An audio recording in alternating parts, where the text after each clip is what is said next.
Buenos días, hermanos, gracia y paz del Señor.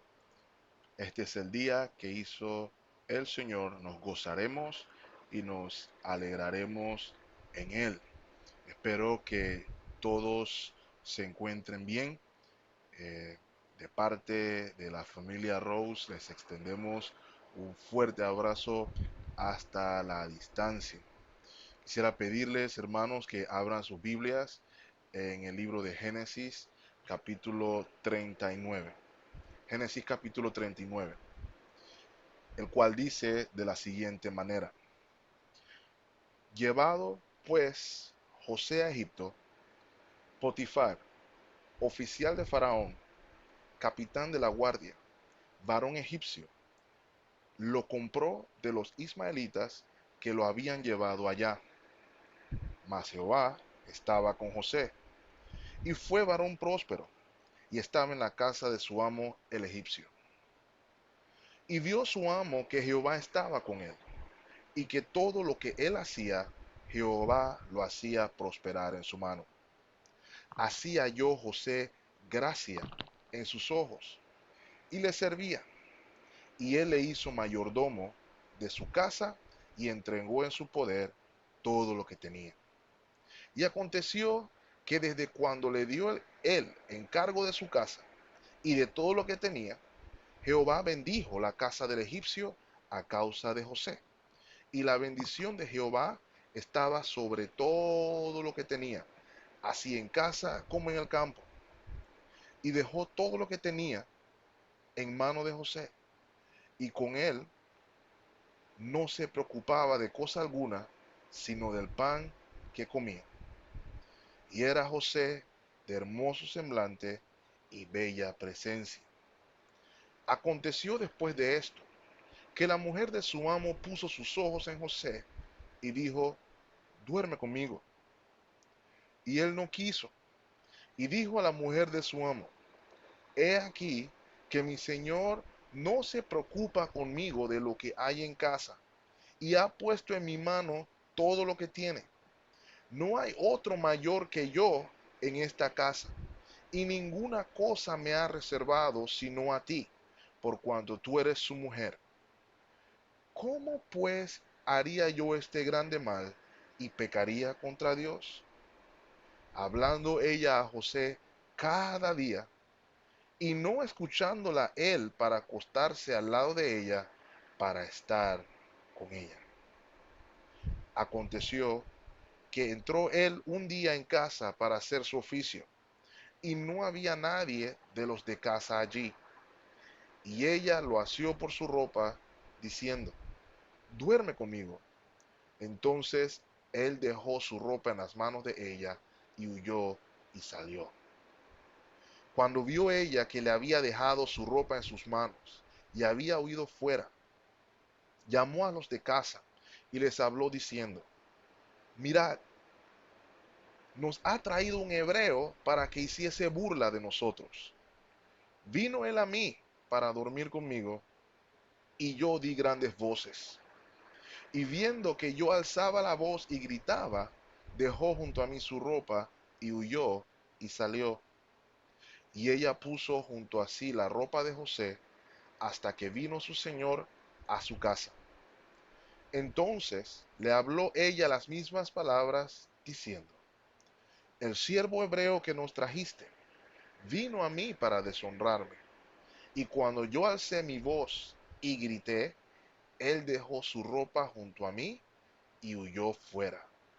Y sucedió que cuando oyó el amo de José las palabras que su mujer le hablaba, diciendo: así me ha tratado tu siervo, se encendió su furor. Y tomó su amo a José y lo puso en la cárcel, donde estaban los presos del rey, y estuvo allí en la cárcel. Pero Jehová estaba con José, y le extendió su misericordia, y le dio gracia en los ojos del jefe de la cárcel.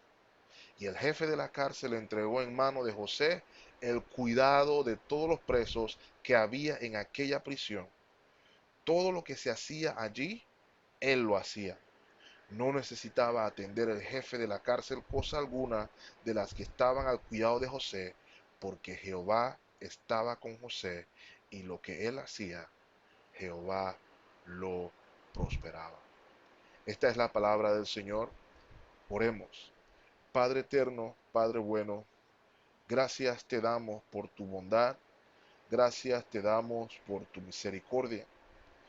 Señor, en este momento que nos disponemos a ir a través de tu santa palabra, te pedimos, como siempre, la iluminación de tu Santo Espíritu, de manera que podamos ser edificados, de manera que podamos ser alimentados, de manera que podamos ser transformados mediante tu palabra. Esto lo pedimos y te damos gracias en Cristo Jesús nuestro Señor. Amén. Bueno, hermanos, como se habrán dado cuenta, vamos entonces a retomar nuestra serie en Génesis y vamos a volver al capítulo 39. El último episodio que vimos en Génesis fue el capítulo 38, el capítulo 38, donde vimos un lapso de la vida de el patriarca Judá. Y en el capítulo 39, el foco y la atención vuelven a ponerse sobre José.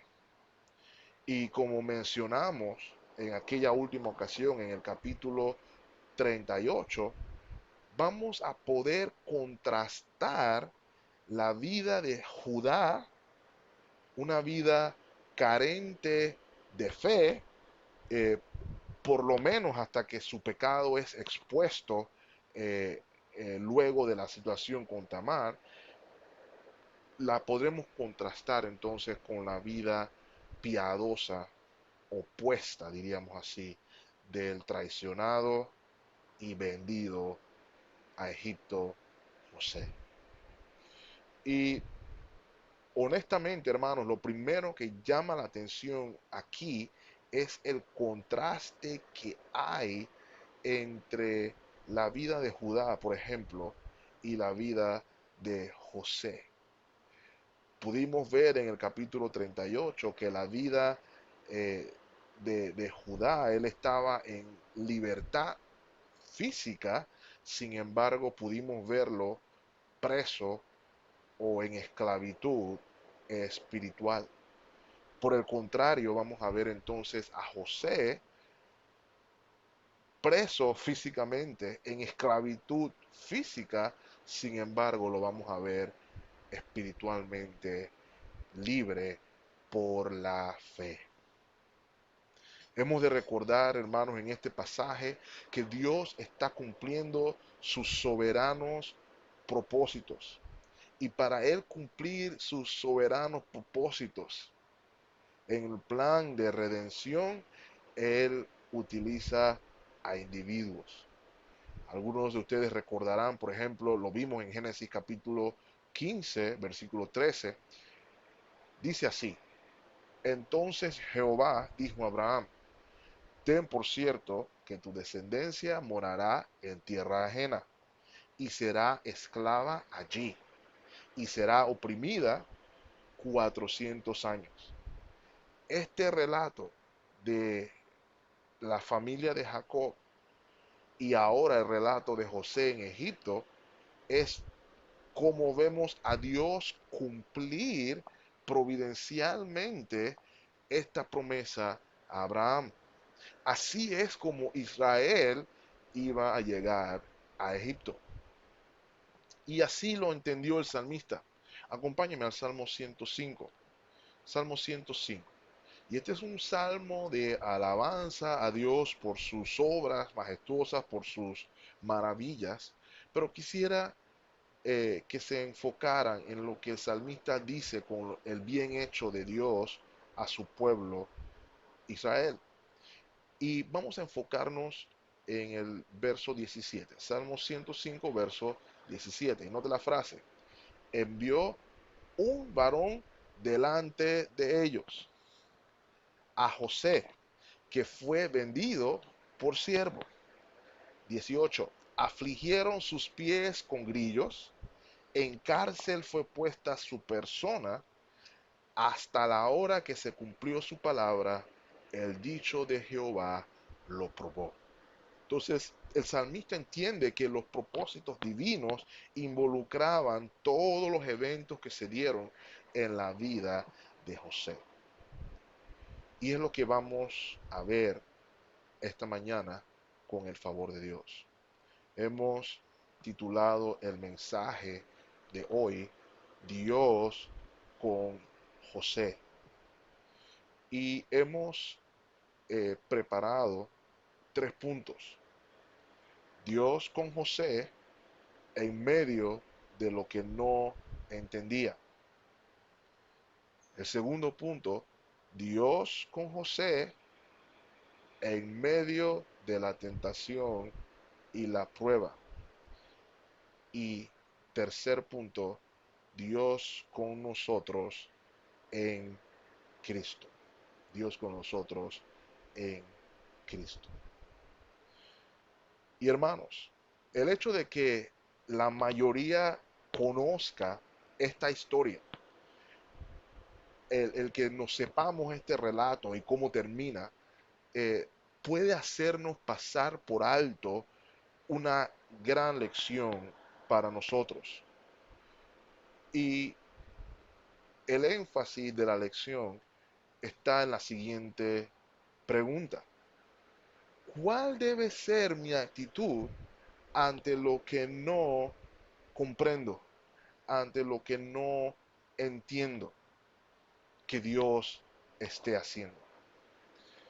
Nuestra confesión de fe nos recuerda en la sección del decreto de Dios que Dios desde toda la eternidad, por el sapientísimo y santísimo consejo de su propia voluntad, ha decretado en sí mismo, libre e inalterablemente, todas las cosas, todo lo que sucede. Esto nos recuerda, hermanos, que Dios está activo en su creación y no pasivo. Él está obrando sus propósitos. Él está cumpliendo sus santos y sabios y buenos propósitos. No obstante, el Salmo 36, versículo 6, nos dice el rey David, en palabras sabias, que los juicios de Dios son un abismo grande. Lo que nos dice o lo que nos abre los ojos a la realidad de que la mente humana no es capaz de comprender los decretos de Dios, ya que son como un mar profundo. Esa es la comparación que hace David en este salmo. El pastor Charles Spurgeon dijo, o lo dijo, perdón, de la siguiente manera: los tratos de Dios con los hombres no son para ser comprendidos por cada jactancioso que exige ver en un porqué en cada porqué. No debemos interrogar al Señor sobre por qué esto o por qué aquello. Él tiene razones, pero no elige someterlas a nuestra tonta consideración. A lo largo y ancho, terribles e irresistibles como el océano, son las dispensaciones providenciales de Dios. Cierro comillas. Charles Spurgeon está diciendo que no es nuestro lugar cuestionar a Dios sobre qué hace, porque nuestra mente no es capaz de comprender lo profundo de los juicios de Dios. Y algunos de estos decretos son revelados por medio de su palabra, otros no. Deuteronomio 29:29 nos enseña que las cosas secretas pertenecen a Jehová nuestro Dios, mas las reveladas son para nuestros hijos, perdón, son para nosotros y para nuestros hijos, para siempre, para que cumplamos todas las palabras de esta ley. En pocas palabras, este pasaje de Deuteronomio 29:29 nos dice que debemos vivir en virtud de las cosas que conocemos de Dios, aun cuando habrán cosas que no entendemos. Es lo que conocemos de Dios lo que nos permite caminar en lo que no comprendemos de Dios. Probablemente usted sepa cómo termina la historia de José. Probablemente usted sepa que por la providencia de Dios, José llega a ser el segundo al mando en todo Egipto. Pero es importante que en este momento, en este estado del pasaje, podamos ponernos las sandalias de José, de manera que podamos apreciar lo valioso de este pasaje. Hasta este preciso momento en el relato, lo único que José tiene como revelación de Dios son dos sueños. Un sueño que vimos en el capítulo 37, donde manojos de trigo se inclinan delante de él y representando a los hermanos, y otro donde el sol, la luna, las estrellas también se inclinan delante de él. Esta es toda la revelación que tenía José. Él no sabía qué tendría que pasar para que estos sueños se cumplieran. Hasta ese momento, José no sabía lo que Dios estaba haciendo. Imagínenselo en la caravana camino a Egipto, sin saber qué será de él, a dónde lo llevan. El capítulo 39 inicia diciendo: llevado pues José a Egipto, Potifar, oficial de Faraón, capitán de la guardia, varón egipcio, lo compró de los ismaelitas que lo habían llevado allá. José fue llevado por la providencia de Dios a Egipto y es comprado. Ya lo hemos hablado, era común la trata de personas en esa época.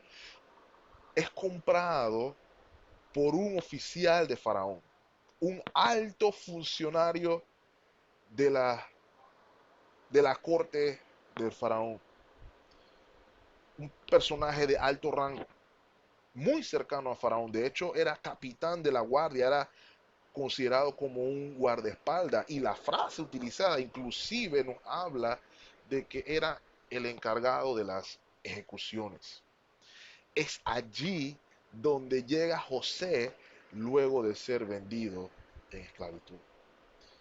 Un joven de 17 años, separado de su padre, traicionado por sus hermanos, en una tierra extraña, en soledad. Esa es la situación en la que se encontraba el joven. ¿Cuál sería su actitud en una situación similar?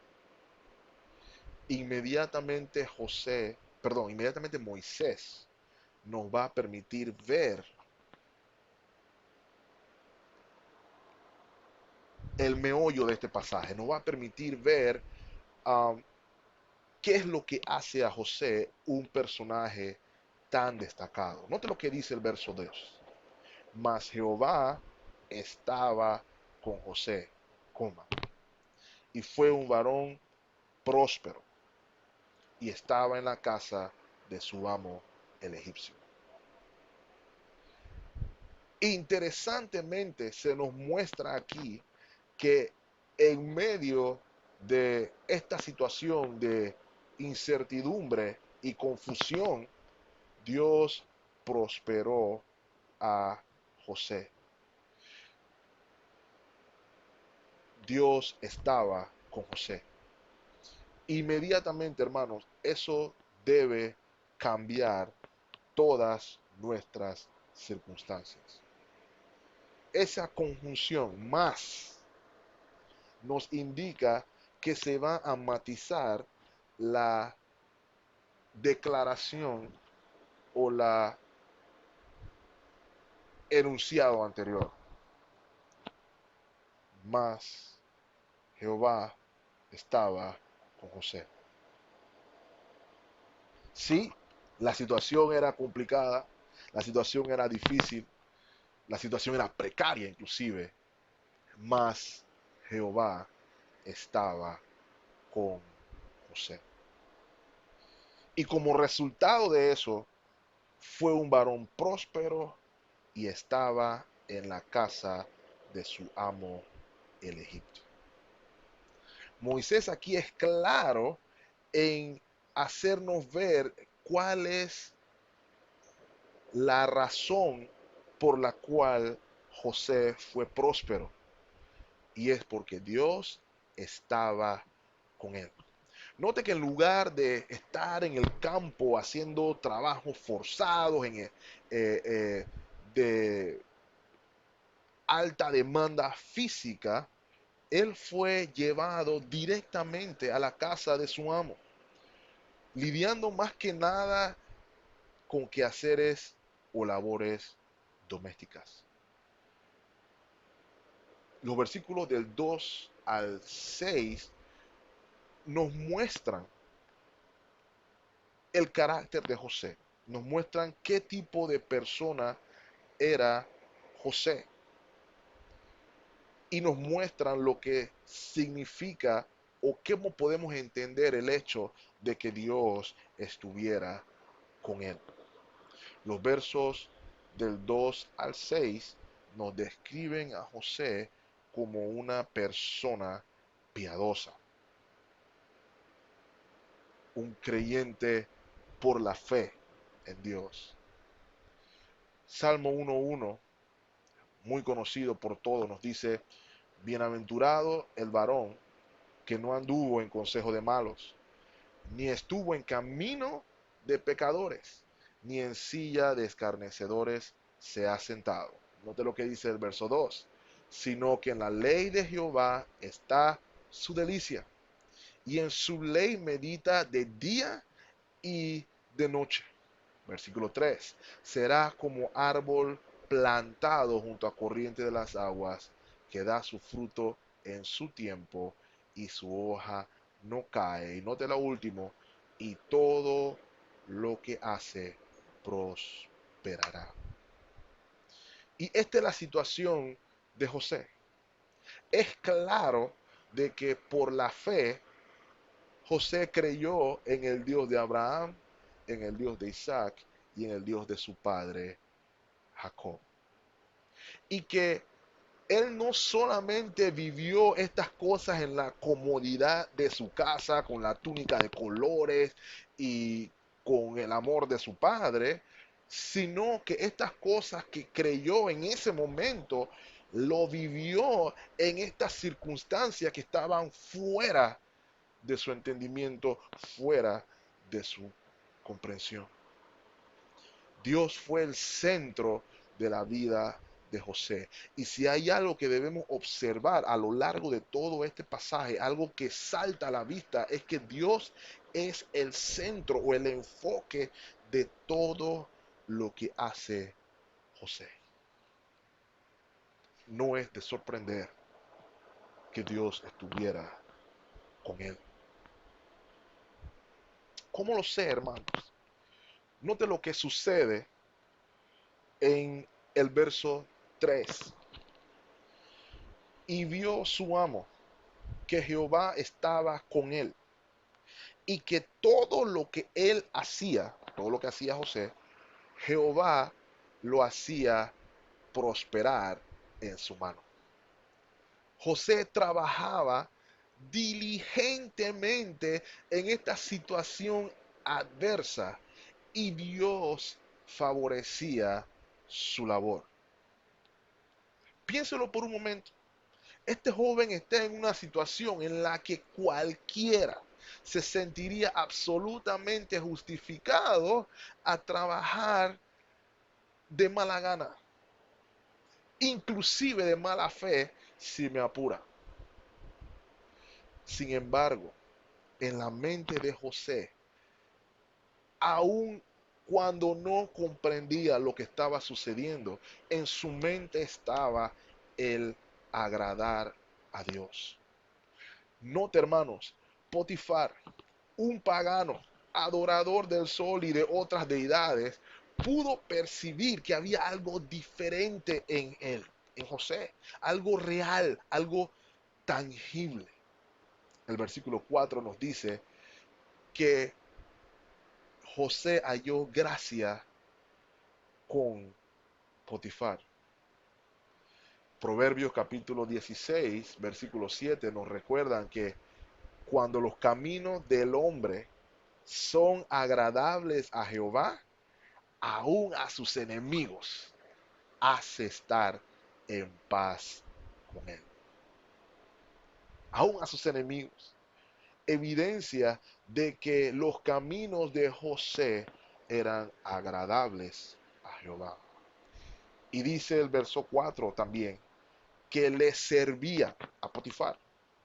Y esa palabra servía denota un servicio no como de esclavitud, sino habla más bien de un servicio como el servicio que se le da al Señor, enfocando una vez más el enfoque Dios céntrico de la vida de José, aún en una circunstancia fuera de su comprensión, aún fuera de su entendimiento.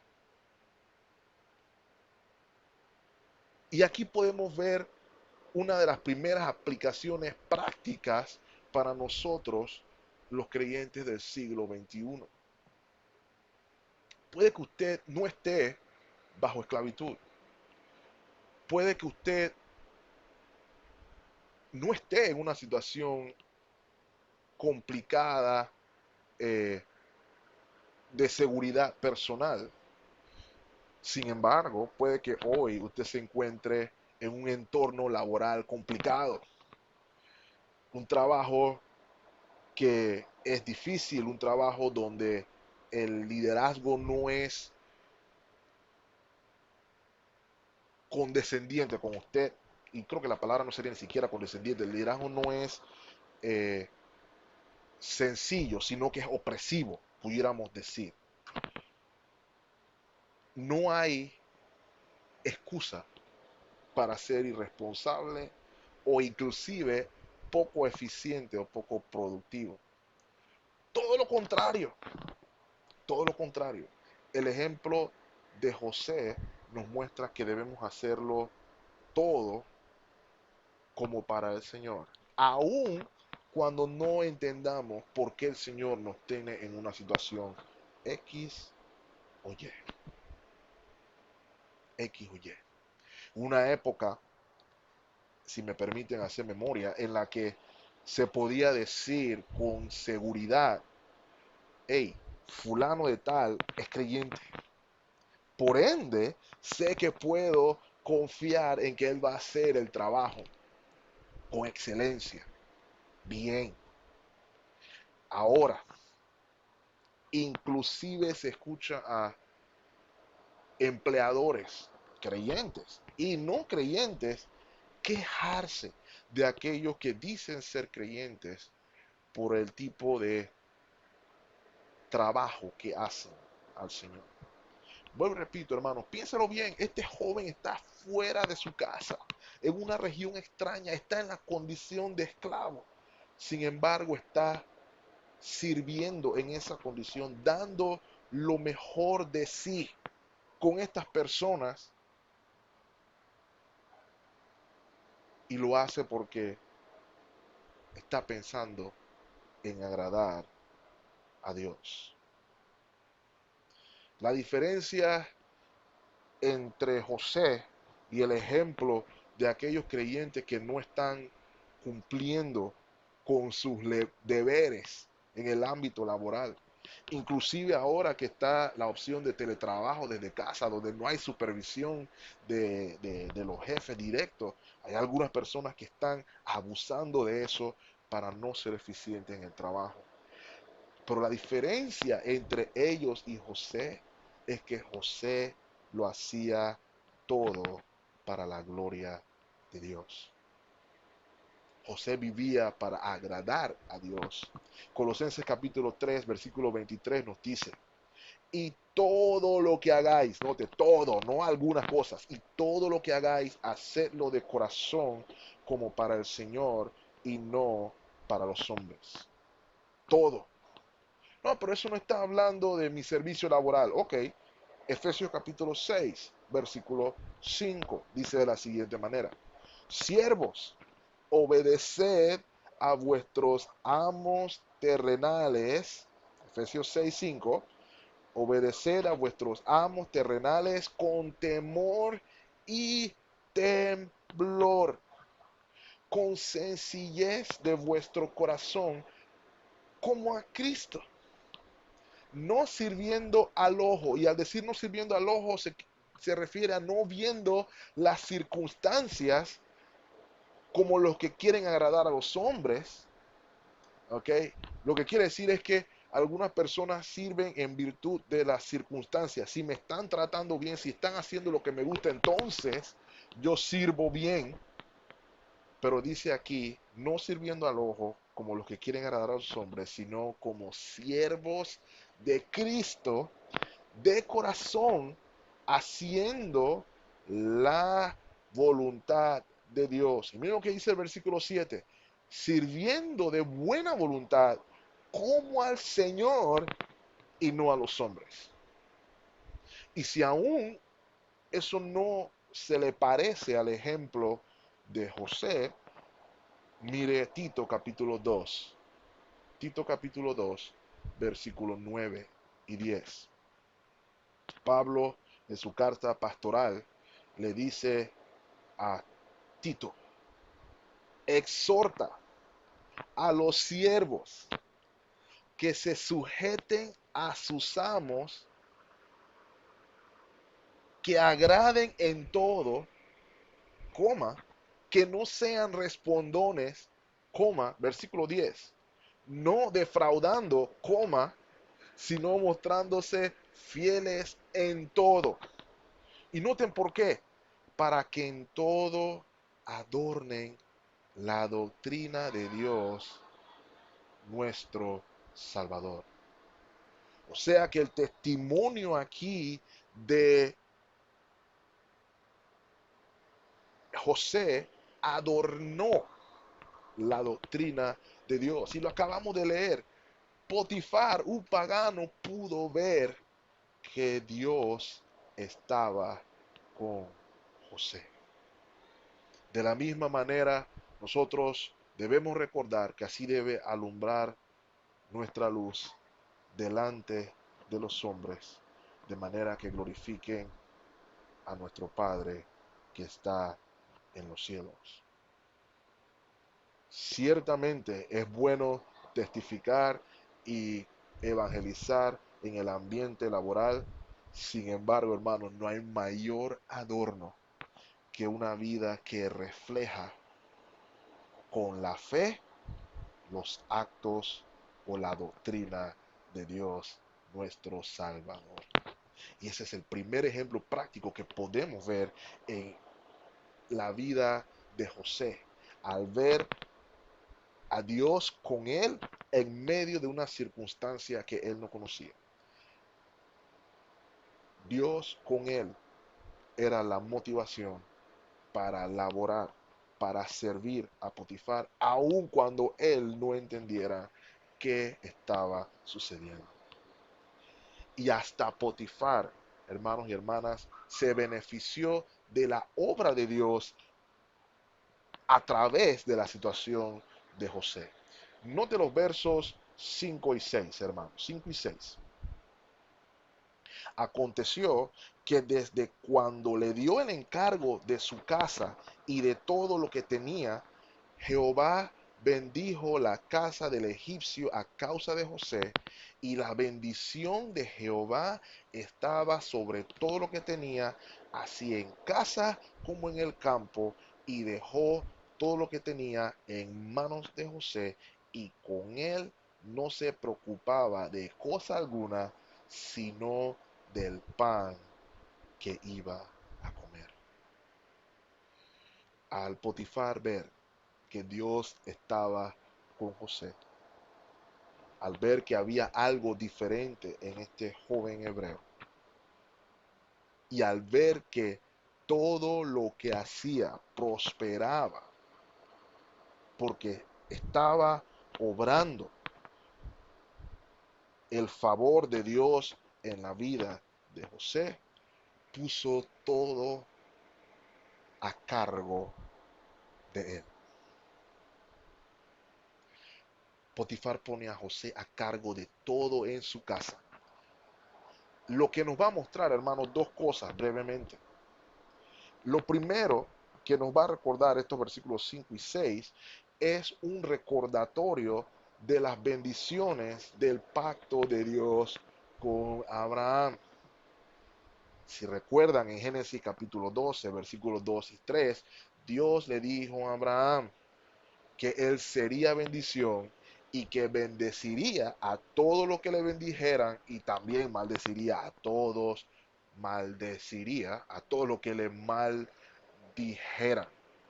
De manera que José fue el instrumento por medio del cual Potifar obtuvo bendición de parte de Dios. Todos aquellos que eran parte del pacto abrahámico fueron de bendición para aquellos que interactuaron con ellos. Potifar no fue la excepción. Potifar obtuvo bendición de parte de Dios. De la misma manera que usted y yo podemos ser de bendición para otras personas, incluyendo a nuestros enemigos. Así que en la casa de Potifar vemos un cumplimiento parcial de la promesa de Abraham, de Dios a Abraham, perdón. Y esperamos entonces el cumplimiento final, porque era parcialmente, porque perdóneme, porque el cumplimiento final lo vemos en el mejor José, Cristo Jesús, nuestro Señor. La segunda cosa que podemos notar en estos versículos 5 y 6 que son interesantes es ver la providencia de Dios en acción. Y recuerden, hermanos, estamos describiendo Dios con José en medio de lo que no comprendía. Y en estos versículos 5 y 6 se comienza a ver rasgos del plan de Dios aquí. Este evento que José no podía comprender es utilizado por Dios para que José conociera la cultura y comenzara a aprender lo necesario en la administración de la casa de un noble, una casa grande, de gente de importancia, de gente de estirpe, algo que lo iba a preparar para lo que iba a venir, ya que luego, como todos sabemos, él iba a ser administrador de toda una nación. Así que podemos ver, hermanos, sin duda alguna, el resultado de Dios con José en medio de lo que no comprendía. Ahora veremos Dios con José en medio de la tentación y la prueba. Y probablemente esta es la parte más famosa de todo el relato del capítulo 39.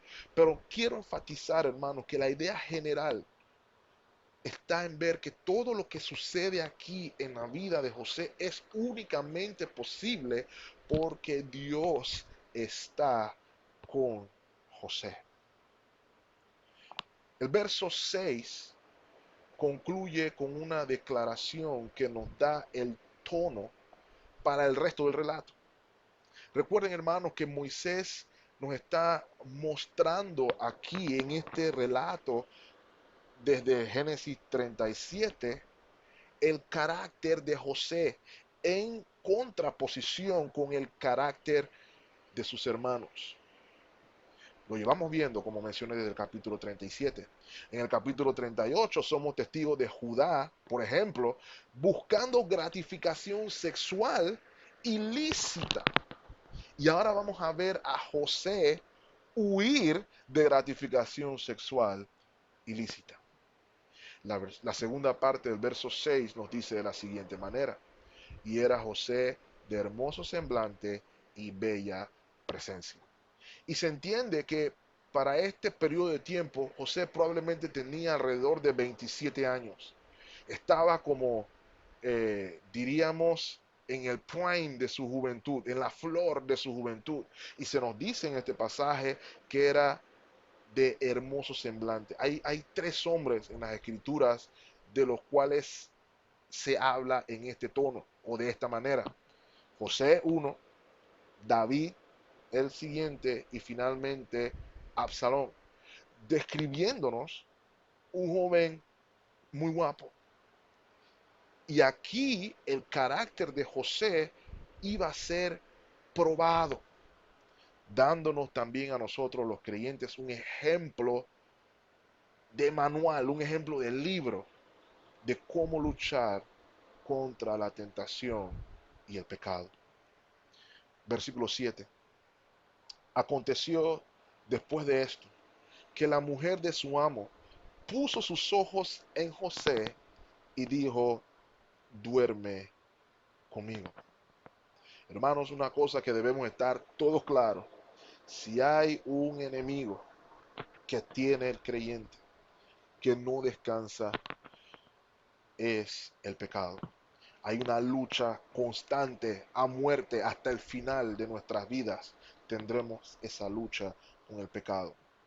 Y esta vez fue la mujer de Potifar el instrumento de Satanás para poner a prueba el carácter de José. Y dice el texto que puso sus ojos en José y le dijo: duerme conmigo, duerme conmigo. Probablemente cuando llegó con 17 añitos ni siquiera le llamó la atención, pero el tiempo transcurrió.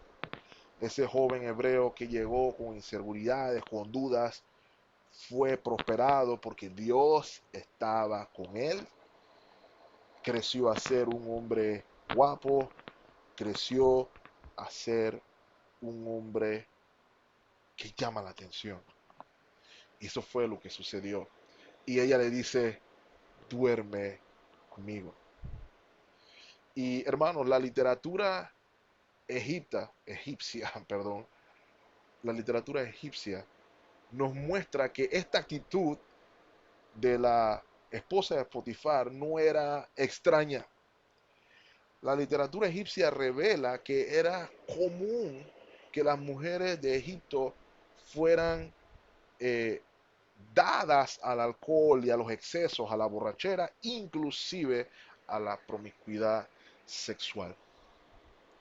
Hay relatos inclusive de relaciones de reinas egipcias con emperadores romanos, dando a ver que era común ese tipo de, de conducta. El alcohol y la promiscuidad sexual era igual a la de un hombre en aquella cultura. Y mientras leía esto, meditaba en que realmente no es muy diferente a lo que sucede hoy en día. Así que piénselo por un momento, hermanos. Tenemos a un joven de 17 años, soltero, con una propuesta indecente, si me permiten decirlo, de alguien a quien él le debía obediencia, que probablemente también era una mujer atractiva. Cualquiera pensaría que no le quedaba de otra que caer en el lazo, caer en el engaño. Sin embargo, el versículo 8 nos describe el carácter de José. Versículo 8 dice, y él no quiso. Y ese, hermano, también debe ser, y aquí vemos la segunda aplicación o lección práctica que podemos ver, ese debe ser el llamado a todo creyente. No quiso pecar. Note, hermano, no estoy diciendo que no, los creyentes no pecamos, pero note la actitud. Él no quiso. Y probablemente él hubiera encontrado cualquier justificación para hacer esto, pero dice el texto, él no quiso. Y ahora vamos a ver que su respuesta es igual de tajante a la propuesta tajante que hizo la mujer de Potifar.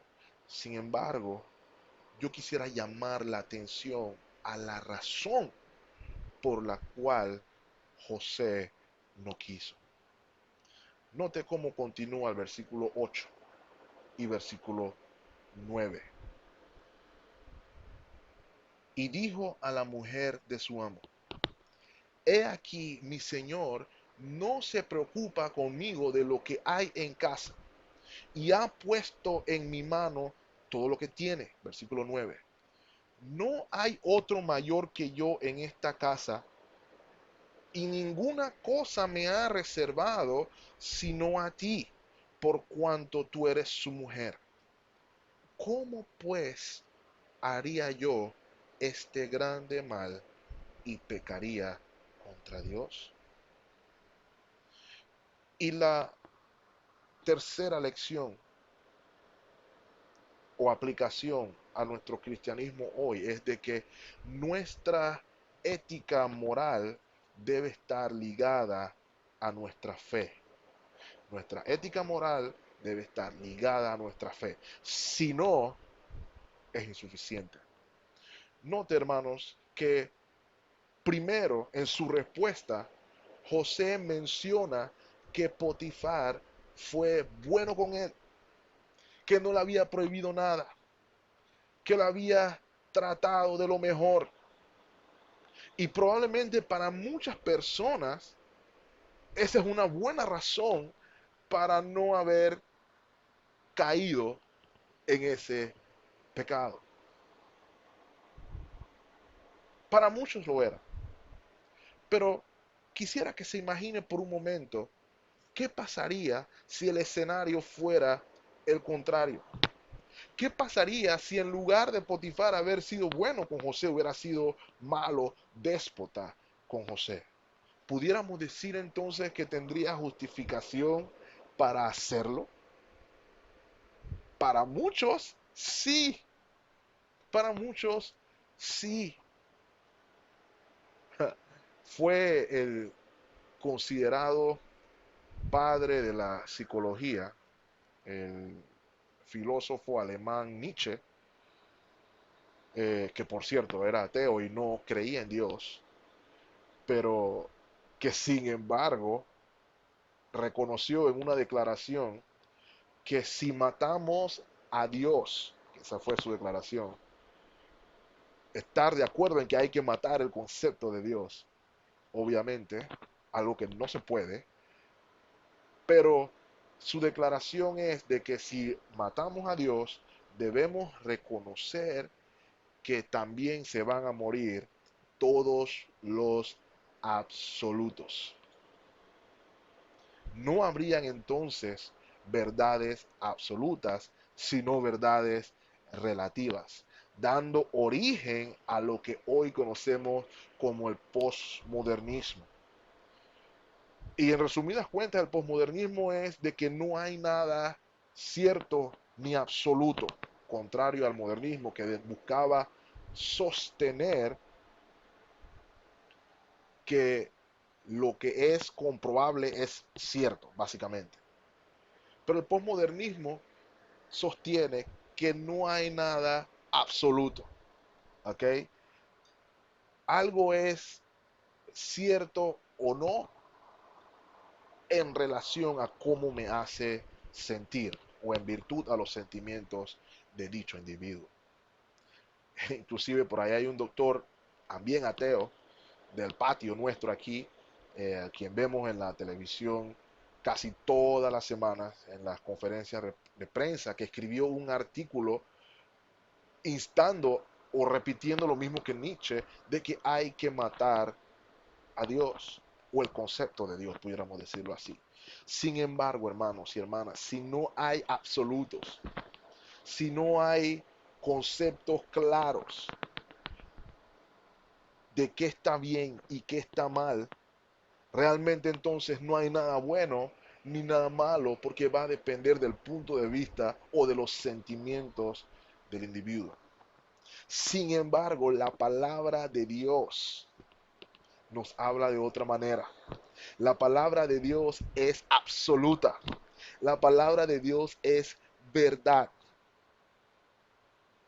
Señor Jesucristo en su oración intercesora pide al Padre, santifícalos en tu verdad, refiriéndose a tus discípulos, y agrega en Juan 17, tu palabra es verdad. No contiene verdad, es verdad.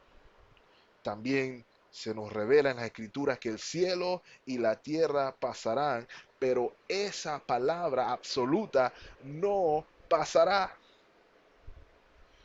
Por ende, Isaías capítulo 5, quisiera que lo buscaran, hermano. Isaías capítulo 5, versículos 20 y 21 nos dice, Isaías 5, ay de los que a lo malo dicen bueno y a lo bueno malo, que hacen de la luz tinieblas y de las tinieblas luz, que ponen lo amargo por dulce y lo dulce por amargo. Ay de los sabios en sus propios ojos y de los que son prudentes delante de sí mismos. Noten la advertencia. Ay de los que a lo bueno llaman malo y a lo malo llaman bueno. Note la respuesta de José al final del verso. ¿Cómo pues yo haría este gran mal y pecar contra Dios? La motivación en la reacción de José era la de agradar a Dios. Ciertamente, Potifar era bueno con José, pero esa bondad de Potifar no es la referencia de lo bueno o lo malo. La referencia de lo bueno o malo es el Dios a quien José servía. ¿Cómo pues yo haría este gran mal y pecar contra Dios? Dios es la referencia de lo que es bueno y lo que es malo, de lo que es pecado y lo que no lo es. Hermanos y hermanas, José tenía un gran concepto de Dios, por eso tenía un alto concepto de la gravedad del pecado. Por lo general, nosotros tenemos un bajo concepto de Dios que lleva a un bajo concepto de la gravedad del pecado. Hermanos y hermanas, nuestro concepto del pecado está marcado o directamente ligado a nuestro concepto de Dios. ¿Cómo pues yo haría este gran mal? Nota esa frase, la tuve que subrayar en mi Biblia. Gran mal y pecar contra Dios. Jóvenes que me escuchan, la fornicación es un gran mal contra Dios. Y es triste que en algunas congregaciones, algunas iglesias, no se ve como un gran mal, sino como que, bueno, eso pasa. Pero dice aquí que es un gran mal. Hermanos y hermanas, el adulterio es un gran mal. Es un gran mal. Primera de Juan, capítulo 3, versículo 9 nos recuerda, todo aquel que es nacido de Dios no practica el pecado. Y esa palabra practica es la clave ahí. No practica el pecado porque la simiente de Dios permanece en él y no puede pecar porque es nacido de Dios. Porque es nacido de Dios. El que es nacido de Dios no quiere pecar porque es nacido de Dios. Y eso nos responde o va alineado con la reacción de José ante esta circunstancia. Él no quiso.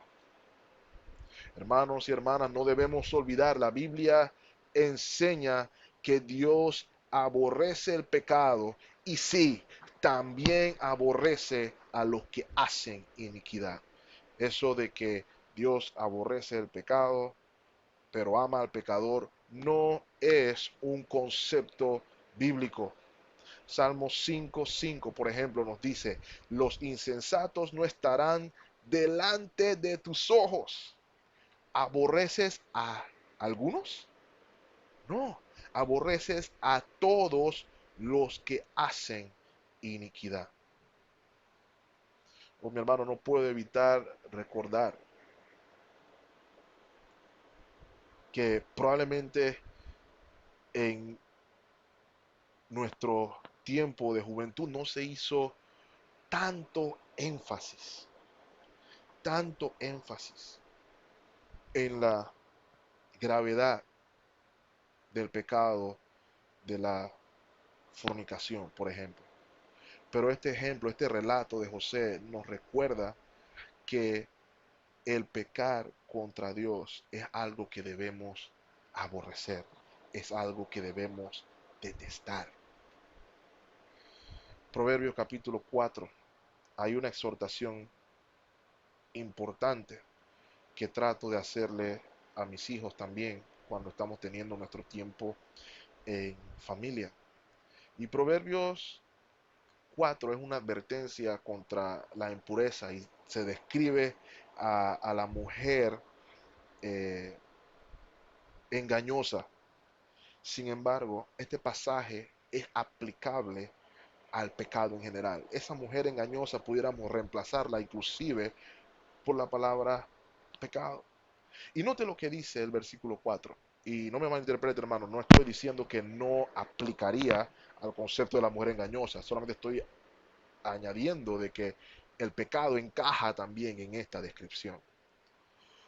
Dice el proverbista, versículo 4 del Salmo, o perdón, del Proverbios 4. Proverbios 4, perdón, versículo 1. Proverbios 4, versículo 1. Dice la palabra del Señor. Oh, permítame, discúlpeme, hermano, tengo que hacer la corrección aquí. No es el 4, es el 5. Proverbios capítulo 5, versículo 1.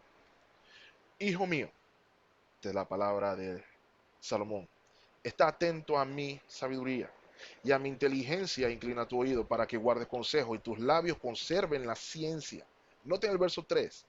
Porque los labios de la mujer extraña destilan miel y su paladar es más blando que el aceite, mas su fin es amargo como el ajenjo, agudo como espada de dos filos, sus pies descienden a la muerte y sus pasos conducen al Seol. Y padres, es mi exhortación que a nuestros hijos les recordemos estos pasajes y enseñemos este pasaje, pero que puedan entender que no es solamente refiriéndose a la tentación sexual, sino que se refiere al pecado en general. Todo pecado parece agradable al inicio, parece placentero al final. Sus labios destilan miel. Su paladar es más blando que el aceite. Sin embargo, el final, hermanos, el final es amargo como el ajenjo. Sus pies descienden a la muerte. Y hemos de recordar, hermanos, la paga del pecado es muerte. Y dice el proverbista en el verso 6, sus caminos son inestables, no los conocerás si no considerares el camino de la vida.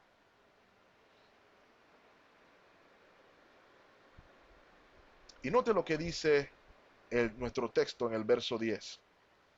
Hablando ella a José, note, cada día, y no escuchándola él para acostarse al lado de ella, para estar con ella, esto era constante, hermanos, todos los días, todos los días. Y la lección aquí, vuelvo y repito, es aborrezcamos el pecado. Rehusémonos al pecado. Ese es el ejemplo que está dando José aquí. Aborrezcamos el pecado. Y el segundo ejemplo o la segunda aplicación que podemos ver para nuestra vida cristiana es huyamos del pecado, huyamos de la tentación. 1 Corintios 6:18 nos dice, huid de la fornicación. Cualquier otro pecado que el hombre comete está fuera del cuerpo, mas el que fornica contra su propio cuerpo peca. Y hermanos, es lo que hace José. Versículo 11. Aconteció que entró él un día en casa para hacer su oficio, y no había nadie de los de casa allí. Y ella lo asió por su ropa, diciéndole, duerme conmigo. Y note, hermanos, esto era todos los días, y en este momento no había nadie en casa. Nadie en casa, nadie iba a saber. Falso, Dios iba a saber. Entonces él dejó su ropa en las manos de ella y huyó y salió. Y cuando vio ella que le había dejado su ropa en sus manos y había huido fuera, tomó su represalia. Y lo interesante aquí, hermanos, fue en lo que eso concluyó. Concluyó en que José terminó siendo acusado falsamente de un crimen que no cometió, buscando precisamente hacer lo correcto. Versículo 14. Llamó a los de casa y les habló diciendo, mirad, nos ha traído un hebreo, noten el lenguaje despectivo, para que hiciese burla de nosotros.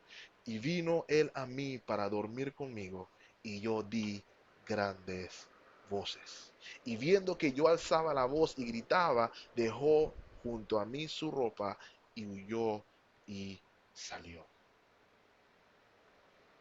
Y ella puso junto a sí la ropa de José hasta que vino su señor a su casa. Ella acusó a José de violación. Nota, hermanos, que esto no solamente era un pecado de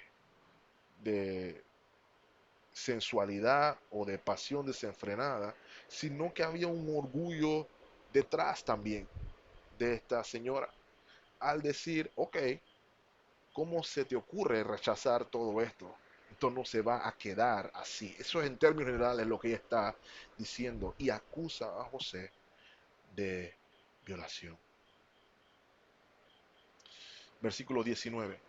Y sucedió que cuando oyó el amo de José las palabras que su mujer hablaba, diciendo, así me ha tratado tu siervo, se encendió su furor y tomó su amo a José y lo puso en la cárcel donde estaban los presos del rey y estuvo allí en la cárcel. Piénselo por un momento, hermanos. Ok, Señor, hice lo correcto. Fui obediente a tu palabra. Confié en ti en cuanto llegué a Egipto. Y mira lo que me pasó. Ya esto es inaceptable. Esa es lo que pudiera ser la respuesta de cualquiera de nosotros. Pero note, no es el caso. Esa no es la reacción de José. Porque, vuelvo y repito, hermanos, el factor primordial de este relato se nos recuerda en los versos del 21 al verso 23. Jehová estaba con él. Jehová estaba con él. El Señor estaba con él, hermanos. Y una vez más, quisiera recordarnos, Dios no nos promete no sufrir. Dios no nos promete una vida sin aflicción ni tribulación. Lo que Él nos promete es moldearnos a la imagen de Cristo con ese sufrimiento que hemos de pasar, y también promete estar con nosotros durante todo el proceso. Probablemente José no sabía lo que estaba sucediendo. Probablemente no entendía lo que estaba sucediendo, pero su confianza estaba puesta en el Dios que sí sabía lo que estaba sucediendo. Y vivió de acuerdo a ese principio. Y quisiera recordar, hermanos, que aquí también se están cumpliendo los propósitos soberanos del Señor. Note que cayó preso en una prisión donde estaban los presos o los que atentaron contra la corona. No era la cárcel común, sino que era una cárcel especial, pudiéramos decirlo ahí. De manera que Dios estaba aún en este evento también preparando el escenario para una etapa más en la preparación de José. Así que aun cuando pareciera que hacer lo correcto salió en su perjuicio, todas las cosas ayudan a bien a los que aman a Dios y conforme a su propósito son llamados.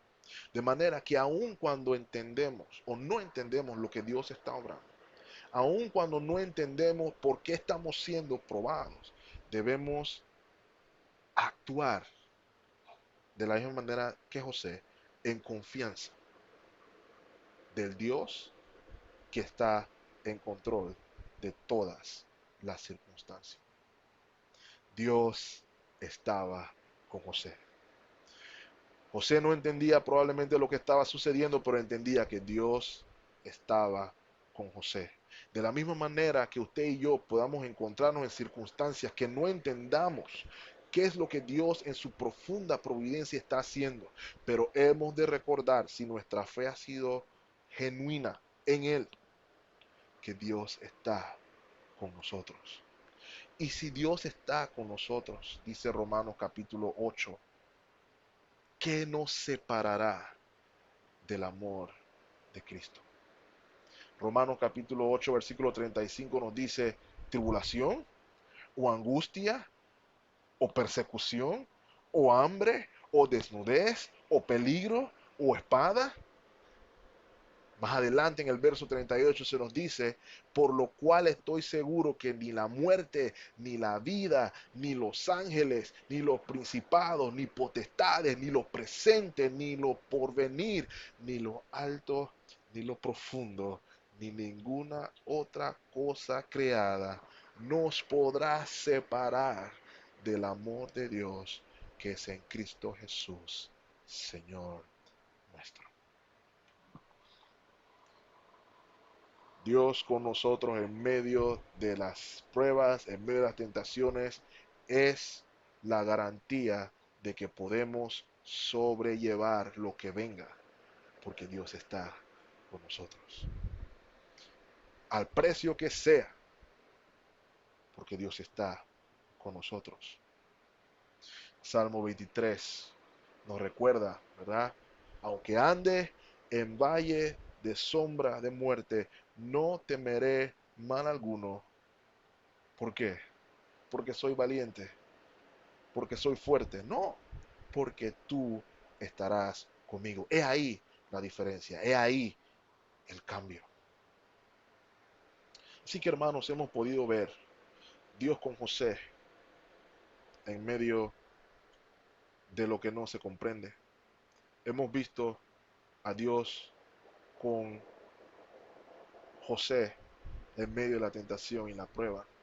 Y permítame utilizar mis últimos minutos en Dios con nosotros en Cristo Jesús.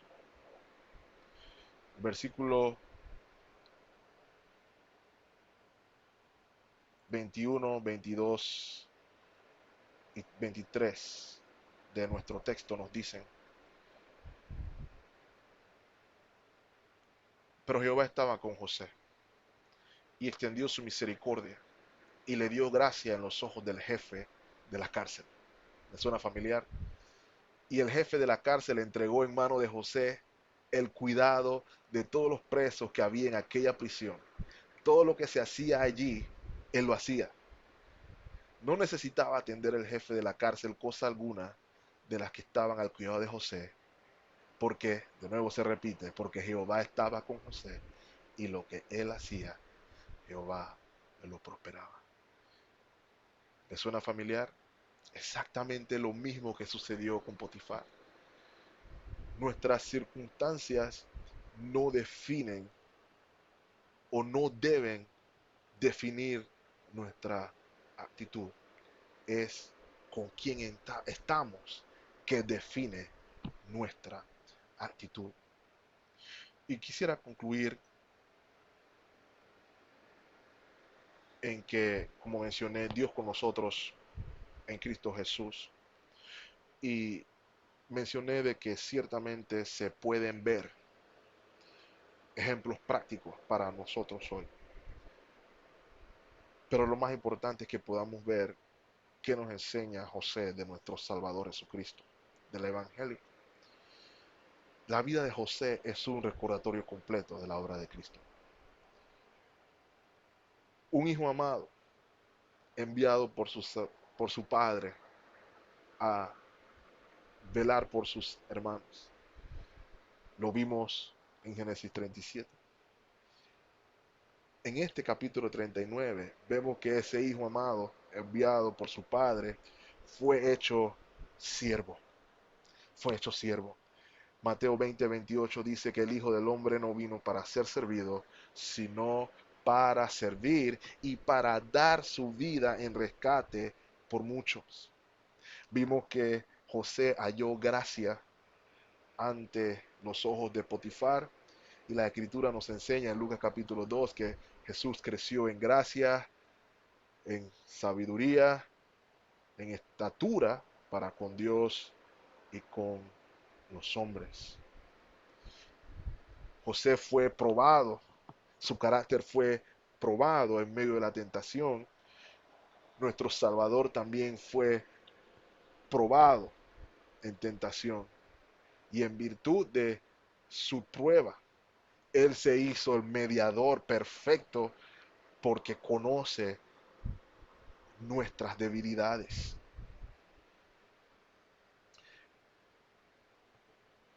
José fue el medio por el cual Potifar obtuvo bendición de Dios. De la misma manera que Cristo es el medio por el cual usted y yo obtuvimos la bendición del Señor. Es en virtud de la obra de Cristo que obtenemos perdón de pecados. Somos salvos de condenación y en Cristo todas las naciones obtienen bendición. De manera que a través del plan de la cruz, a través de el sufrimiento de Cristo, que para muchos es incomprensible, nosotros encontramos salvación y perdón de pecado. Es en virtud del amor de Dios que nosotros podemos clamar, como dice Mateo, Emmanuel, Dios con nosotros. De manera que en Cristo Jesús nosotros podemos decir somos más que vencedores por medio de aquel, que vino en nuestro favor, que vino en nuestro beneficio. De manera que si usted se encuentra hoy en esclavitud al pecado, de manera que si usted se encuentra hoy derrotado por las circunstancias, usted pueda venir a Cristo en arrepentimiento y fe y también decir, Jehová está conmigo. ¿Puede hacerlo usted hoy? ¿Puede ciertamente decir, Jehová está conmigo? Si no lo puede hacer, venga a Él en arrepentimiento y fe. Solamente quisiera cerrar con esta aplicación, hermanos. Nuestra visión de Dios determina nuestra actuación en las circunstancias que no entendemos. Nosotros, al igual que José, podemos encontrarnos en circunstancias que no entendemos. Vuelvo y repito, la pregunta es, ¿está Dios con nosotros? Si está Dios con nosotros, podemos sobrellevar aún las circunstancias que no comprendemos. Consideramos que es la clave de este pasaje. Y en segunda instancia, aún nuestra lucha contra el pecado es posible solamente porque Dios está con nosotros. Zacarías 4:6 nos recuerda, no con ejército ni con fuerza, sino con mi espíritu, ha dicho Jehová de los ejércitos. Permítame cerrar con unas palabras del teólogo Matthew Henry. Nuestros enemigos pueden despojarnos de las distinciones y adornos externos, pero la sabiduría y la gracia no nos pueden ser quitadas. Ellos pueden separarnos de los amigos, los parientes y de la patria, pero no pueden apartarnos de la presencia del Señor. Pueden aislarnos de las bendiciones externas, robarnos la libertad y confinarnos en calabozos, pero no pueden impedirnos la comunión con Dios del trono de la gracia o arrebatarnos las bendiciones de la salvación. José fue bendecido, maravillosamente bendecido, aún en la casa donde era esclavo. La presencia de Dios con nosotros hace que prospere todo lo que hacemos. Y los hombres buenos son bendición en el lugar donde estén. Los buenos siervos pueden serlo, aunque sean mal y poco estimados. La prosperidad del impío es de una u otra manera a causa del piadoso. Y aquí una familia mala, en el caso de la familia de Potifar, fue bendecida por el amor del buen siervo de ella. Está Dios con nosotros. Oremos, hermanos. Padre, gracias por tu palabra.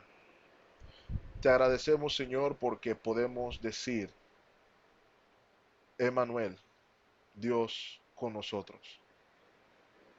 Aún en nuestra rebeldía, aún en nuestro pecado, tú enviaste a tu Hijo a salvarnos.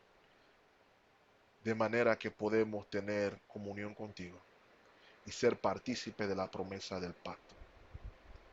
Te pedimos en esta hora, Señor, por aquellos que nos escuchan, que puedan profundizar en ese conocimiento tuyo, que nos da la certeza de poder vivir en un mundo donde suceden cosas que no comprendemos, donde estamos sujetos a situaciones que son incómodas, pero que sabemos que si tú estás con nosotros,